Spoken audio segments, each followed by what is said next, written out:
오늘은 대림절 첫 번째 주일입니다. 우리는 양력으로 1월을 신년으로 여깁니다. 그러나 교회력은 대림절을 기점으로 새로운 한 해로 엽니다. 왜냐하면 예수 그리스도의 오심을 시작으로 삼기 때문이지요. 대림절은 성탄절 4주 전부터 시작합니다. 이미 오신 그리스도와 다시 오실 예수 그리스도, 그분을 영접하는데 내 자신을 점검하는 귀한 절기입니다. 부활주일이 사순절이라는 준비기간이 있듯이 성탄절과 주연절 역시 대림절이라는 준비의 기간이 있습니다. 대림절은 그리스도가 과거에 우리에게 주신 은총을 감사하고 또한 그가 다시 오실 것을 기대하는 절기입니다. 그러므로 대림절은 그리스도의 첫 번째 오심을 축하하고 주님을 준비하는 것에서 더 나아가 훨씬 더 깊이 있는 의미가 있음을 알게 되지요. 즉 대림절은 소망의 계절이고 이 기간 동안 우리는 다시 오셔서 온 우주 삼라 만상을 대한 주님의 통치를 세우실 그리스도를 기대하게 되는 것입니다. 그러므로 계속되는 세대를 통하여 대림절은 다음 두 가지 의미가 우리 가운데 있어 왔습니다. 하나는 그리스도께서 육신을 입으시고 이 땅에 오심을 축하하는 것이고, 또 다른 하나는 모든 믿는 자들이 이제 마지막 때에 하나님의 심판대 앞에 서게 되는 영광의 날을 기다리며 준비하는 때입니다. 그래서 초대교회로부터 지금에 이르기까지 마라나타 마라나타라고 고백하고 있는 것이지요. 주여 어서 오시옵소서. 주님을 믿는 모든 성도들의 마음속에 자리하고 있는 것, 이것 아니겠습니까? 주님 어서 오시옵소서. 대림절의 중요 관심은 결국 정말 구원의 안성 하나님 나라의 완성에 있음을 보게 됩니다. 그러므로 우리는 대림절 기간 동안 성탄절에 찾아오신 주님을 기쁘게 맞이하고 감사하는 시간일 뿐만 아니라 다시 오실 그 주님을 기다리며 우리의 삶의 자리를 다시금 둘러보는 귀한 시간입니다. 그러한 시간으로 대림절을 보낼 수 있는 저와 여러분이 될 수 있기를 간절히 소망합니다. 그리하여 이번 대림절 기간 동안 마태복음에 나타난 예수 그리스도의 나심에 대하여 함께 살펴보며 우리의 신앙과 삶을 점검하고자 합니다. 오늘은 첫 번째 시간으로 마리아와 요셉의 관점으로, 요셉의 그 시선으로 예수 그리스도의 나심에 대하여 함께 생각해 보고자 합니다. 예수 그리스도의 나심은 이러하니라로 시작된 오늘의 본문은 그의 어머니 마리아의 일어난 그 사건을 먼저 다루고 있습니다. 왜냐하면 마리아는 당사자이지요. 이 사건은 마리아의 개인적인 어떤 의견이나 생각, 더 나아가 그의 마음과 전혀 상관없이 일어난 사건입니다. 다시 말해 마리아의 선택이 아니었다라는 것입니다. 어느 누가 결혼도 하지 않았는데, 그것도 남자와 관계도 하지 않았는데 임신이 되었다면 그 자신마저도 믿을 수 없는 사건일 것입니다. 또한 본인이 원하여서 남자와 특별히 정혼자가 있는데, 약혼자가 있는데 그 사람이 아닌 성령으로 잉태되어지는 것을 환영할 리는 없는 것이겠지요. 왜냐하면 자연현상과 일치하지 않기 때문이고, 또 주위에 있는 사람들도 믿으려 하지 않을 것이기 때문입니다. 그러니 마리아에게 일어난 이 사건은 그 본인의 입장에서 접근해 보면 황당무계한 일이 아니라 할 수가 없지요. 그런데 마리아에게는 그런 모든 것을 다 받아들이는 시간이 되어졌음을 성경을 통해 우리는 깨닫습니다. 마리아에게는 약혼자가 있었습니다. 유대인의 전통에서 약혼은 간음과 같은 특별한 이유가 없는 한 파기하지 않습니다. 법률적으로 결혼한 것과 같은 동일한 효력을 갖습니다. 약혼했다라고 하면, 정혼했다라고 하면 결혼과 같은 동일한 의미가 효력을 갖습니다. 이러한 약혼 기간은 대개 1년 정도 지속되었습니다. 그리고 그 정식 결혼하고 나서 동거할 수 있었습니다. 당시 마리아는 약혼은 했으나 결혼을 하지 않았기 때문에 동거는 하지 않는 상태인 것이지요. 그렇죠. 약혼하였고 아직 결혼하기 전이었기 때문에 약 1년의 그 시간, 그 정도의 시간 속에서 아직 동거하지 않는 삶이었음을 볼 수 있습니다. 그러므로 18절의 말씀은 결국 시간 순서에 따라 기록되어졌음을 우리는 깨닫습니다. 마리아가 요셉과 약혼한 사건이 가장 앞서 있고, 두 번째 시점은 약혼은 아직 결혼하지 않아서 동거하기 전입니다. 그때에 임신, 잉태되었다라고 성경은 증언하고 있는 것입니다. 그러므로 마리아의 약혼자 요셉의 입장에서 생각하면 마리아는 불륜으로 임신한 상태가 되는 것입니다.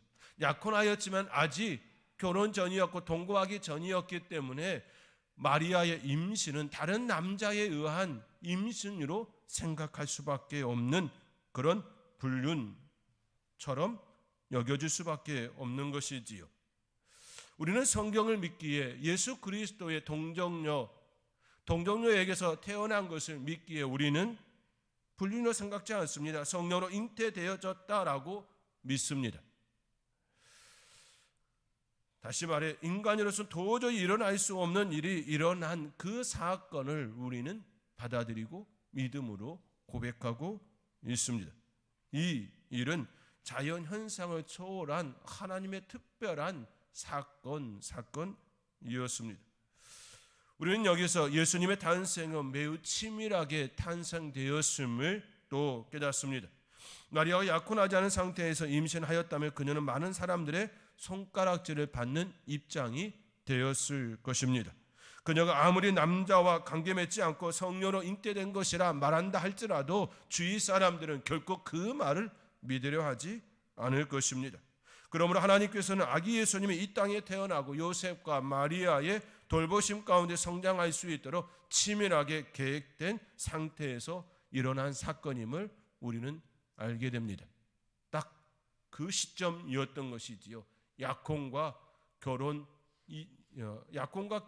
사이에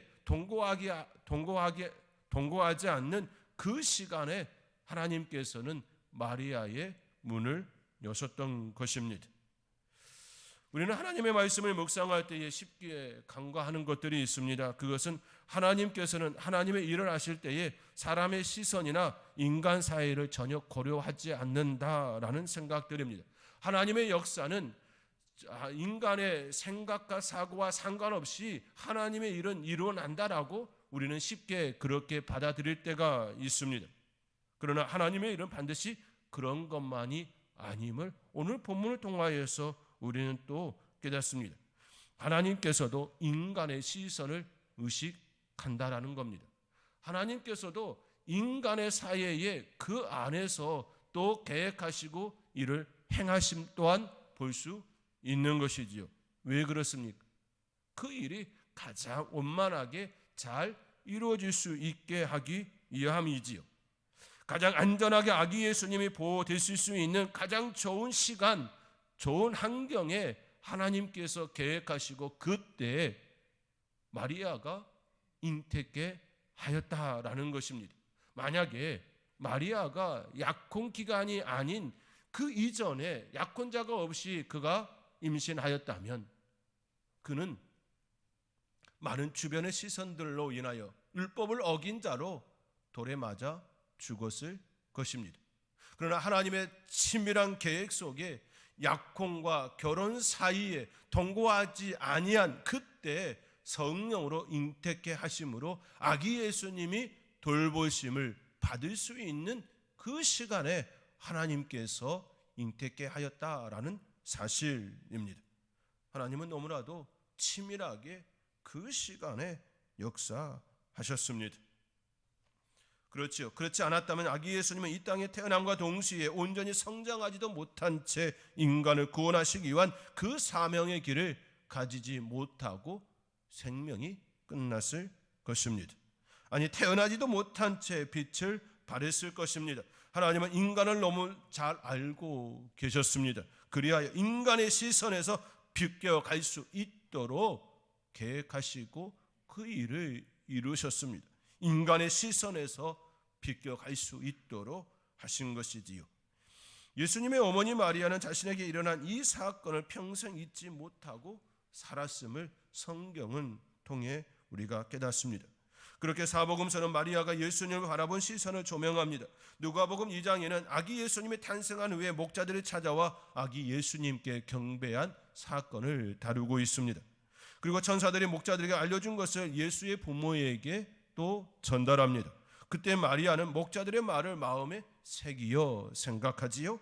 누가복음 2장 19절 말씀에 마리아는 이 모든 말을 마음에 새기어 생각하니라.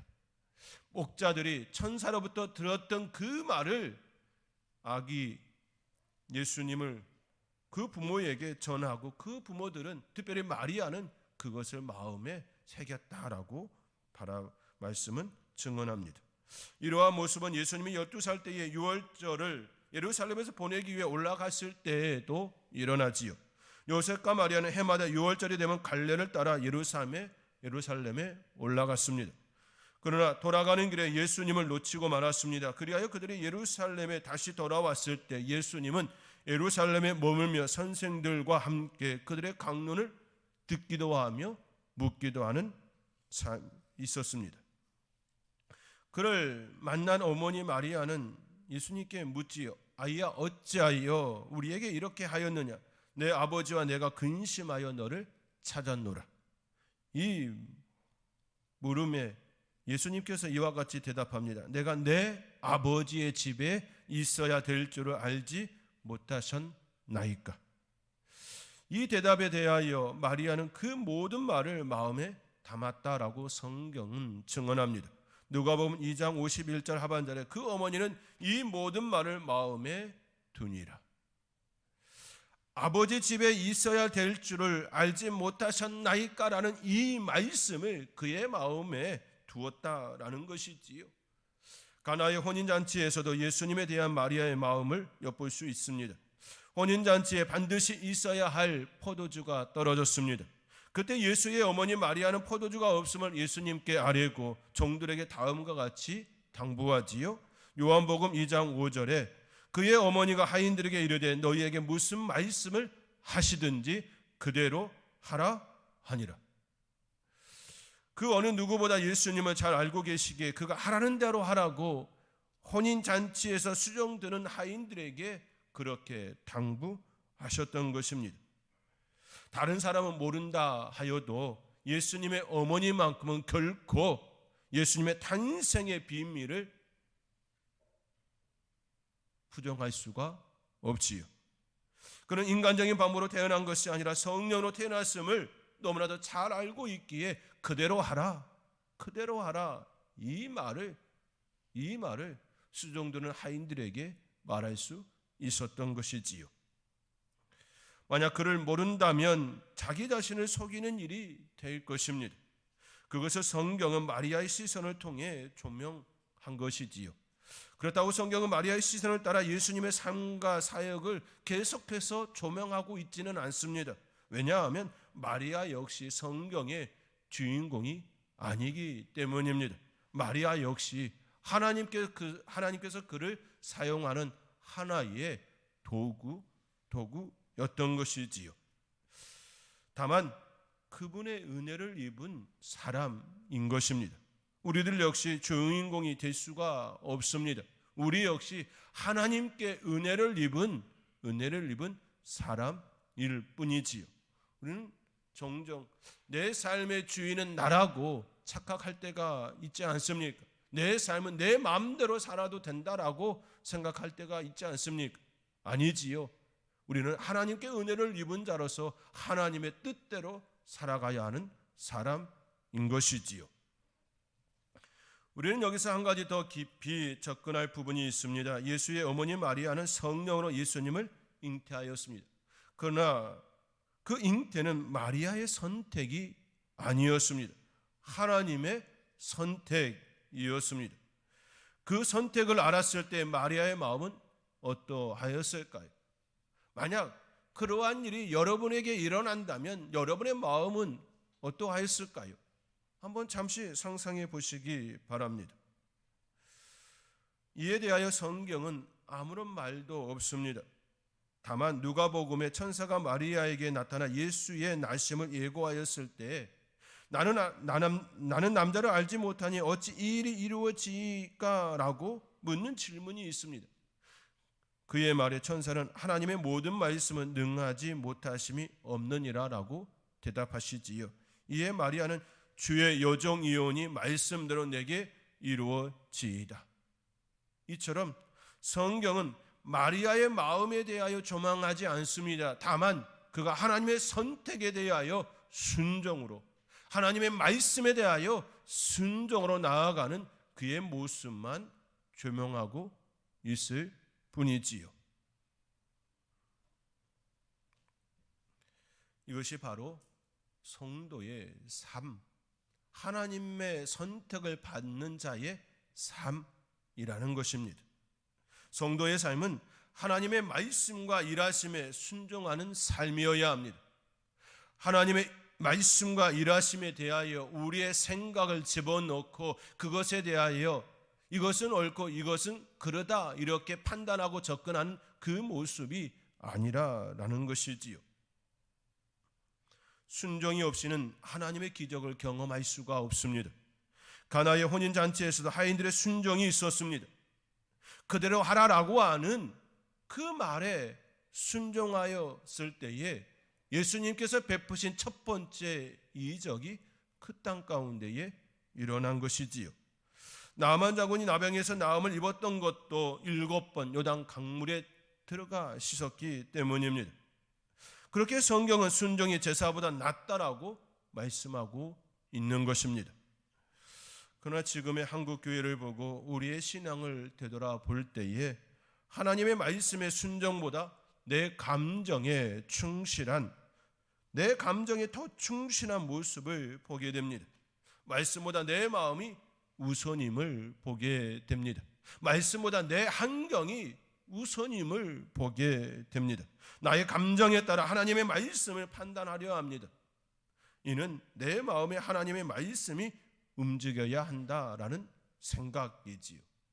나의 중심이 되어, 내가 중심이 되어 하나님의 말씀이 그거에 맞춰야 한다라는 생각들입니다.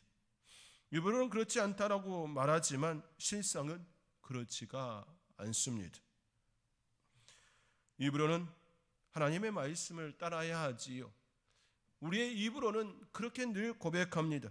하나님, 내게 말씀하여 주옵소서, 내가 따르겠나이다 라고 고백하지만 실상은 그렇지 않은 내 모습을 보게 됩니다. 예수 그리스도의 오심을 기다리는 대림절 첫 번째 주일에 우리의 마음을 한번 깊이 생각할 수 있기 바랍니다. 지금부터 여러분에게 몇 가지 질문을 드려봅니다. 한번 생각해 보시기 바랍니다. 나는 하나님의 말씀이 나의 감정에 충실하길 원했는가? 아니면 하나님의 말씀에 나의 감정이 충실하려 했는가? 다시 한번 질문을 드려봅니다. 나는 하나님의 말씀이 나의 감정에 충실하길 원했는가? 아니면 하나님의 말씀에 나의 감정이 충실하려 했는가? 나는 하나님의 말씀이 나의 환경에 따라오길 원했는가? 아니면 하나님의 말씀에 나의 환경이 따라가려 했는가? 나는 하나님의 말씀이 나의 생각에 충실하길 원했는가? 아니면 하나님의 말씀에 나의 생각이 충실하려 했는가? 대림절을 보내는 우리 다시 한번 깊이 생각해야 될 생각점입니다.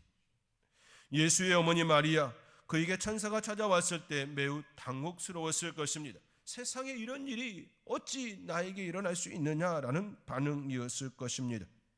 마음도 그의 생각도 다. 그러나 그는 하나님의 말씀대로 자신에게 이루어지기를 고백합니다. 그것이 세상의 지탄거리가 될 수 있음을 뻔히 알면서도 하나님의 말씀대로 되어지기를 받아들였습니다. 이것이 우리가 지금 2000년 전에 이 땅에 오신 예수님을 축하하며 또한 다시 오실 예수님을 기다리는 우리의 마음가짐이어야 합니다. 이러한 모습은 요셉을 통해서도 생각해 볼 수 있습니다. 성경은 요셉을 의로운 사람이라고 기술합니다. 의로운 사람으로 번역된 디카이오스는 의로운, 정직한, 신과 인간의 법률을 준수하는 등의 의미를 가진 단어입니다. 즉 하나님의 법과 인간이 세운 질서를 잘 따르는 그런 사람이라는 것이지요. 요셉이 구약에 나타난 하나님의 율법을 쫓아 경건하게 살아가는 사람이라는 것입니다. 뿐만 아니라 부정한 것을 용납하지 않는 고든 성격의 소유자임을 디카이오스, 의로운 사람이라는 그 말 속에 담았습니다. 그래서 요셉은 마리아의 잉태 소식을 접하고는 마리아가 다른 남자로 인해 잉태한 것이라 생각하고 그녀와의 정혼관계를 끊으려 했던 것이지요. 그럼에도 불구하고 그는 율법대로 그녀를 공개적으로 모욕을 주고 처벌하지 않기를 바람이었습니다.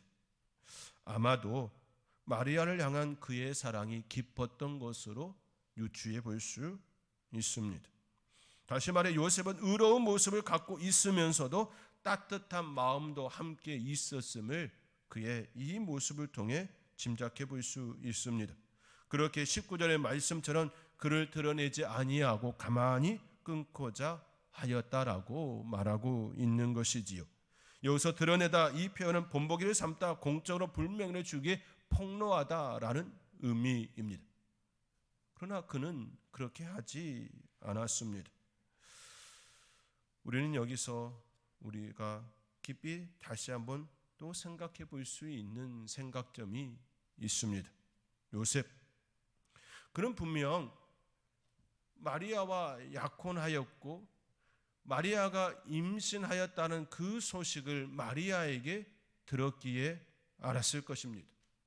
그때 마리아는 분명 그에게 이 일은 다른 남자와 관계를 맺어서 일어난 것이 아니라 성령으로 잉태된 것임을 분명히 그에게 알렸을 것입니다. 그러나 그는 그것을 받아들이지 못한 것이지요. 오늘 본문의 말씀으로 접근하면 그의 남편 요셉은 의로운 사람이라 그를 드러내지 아니하고 가만히 끊고자 하여, 이것이 요셉의 모습이었던 것이지요. 요셉은 마리아로부터 임신 소식을 들었습니다. 그 임신 소식과 함께 이 일은 성령으로 된 것이라는 그 말도 분명히 들었을 것입니다. 그러나 그는 그것을 믿지 못하고 있었다라는 것이지요. 어찌 그러한 일이 일어날 수 있느냐라는 생각이었다라는 겁니다. 그렇기에 19절 20절 상반절까지 보면 그의 남편 요셉은 의로운 사람이라 그를 드러내지 아니하고 가만히 끊고자 하여 이 일을 생각할 때에, 그 일을 생각한 겁니다. 마리아에게 일어난 그 일을 생각한 겁니다. 이 일은 도저히 인간의 방법으로는 일어날 수 없다라는 것이지요. 그렇기에 다른 남자의 불륜 관계로 인한 것이다라는 생각이 그의 머릿속에 있었던 것입니다. 그러한 생각을 할 때에 주의 사자가 그에게 나타난 것입니다. 그리고 마리아에게 일어난 일에 대하여 설명을 한 것이지요. 그리고 그에게 마리아 데려오기를 무서워하지 말라 명령합니다. 그 이유는 그가 생각한 대로가 아닌 성령으로 된 것임을 그에게 확연하게 분명하게 알려준 사건이었다라는 겁니다. 여기서 우리는 요셉이 마리아에게 일어난 사건에 대하여 이미 두려움 속에 있었음을 보게 됩니다. 짐작컨대 그가 두려워하는 일은 결국 두 가지 측면입니다. 하나는 인간적으로 마리아를 믿지 못함이었습니다. 마리아가 다른 남자를 만나서 임신한 것으로 생각한 데서 비롯된 두려움이었습니다. 이 여자를 데려올 수 있을까라고 하는 그런 두려움인 것이지요. 계속해서 이 사람과 함께 살아갈 수 있을까라는 두려움, 결국 마리아를 향한 불신인 것입니다. 그렇게 가만히 끊고자 하였던 이유였습니다. 또 다른 하나는 하나님의 역사를 믿지 못함이었습니다. 마리아가 임신하였다는 소식을 요셉은 들었습니다. 그가 마리아에게서 임신 소식을 듣지 않았다면 알 수 없는 일이었습니다. 그 또한 성령으로 되었다라는 그 소식도 함께 들었지만 하나님의 역사를, 하나님의 일을 그는 믿지 못함이었던 것이지요. 결국 하나님을 믿지 못함으로 인한 두려움이었습니다. 결국 그가 두려워한 이유는 마리아를 믿지 못함과 하나님을 믿지 못함으로 인한 두려움이었습니다. 대림절을 맞이하는 우리도 마찬가지입니다. 인간적인 생각으로 예수 그리스도 나심을 바라본다면 그것은 결코 있을 수 없는 사건입니다. 요셉이 느끼는 것처럼 그것은 두려움이 될 것입니다. 오랜 역사 속에서 기독교는 존재해 왔습니다. 수없이 많은 사람들이 성령으로 이 땅에 태어나신 예수 그리스도를 믿고 있습니다. 그 모든 것들이 두려움이 될 수밖에 없을 것입니다. 어찌 그렇게 많은 사람들이 이성적이지 않느냐고, 어찌 그렇게 많은 사람들이 합리적인 생각을 못하고 동정녀 마리아에게서 예수님이 태어날 수 있다라고 그렇게 받아들이냐고, 그 안에 두려움이 일어날 수 있을 것입니다.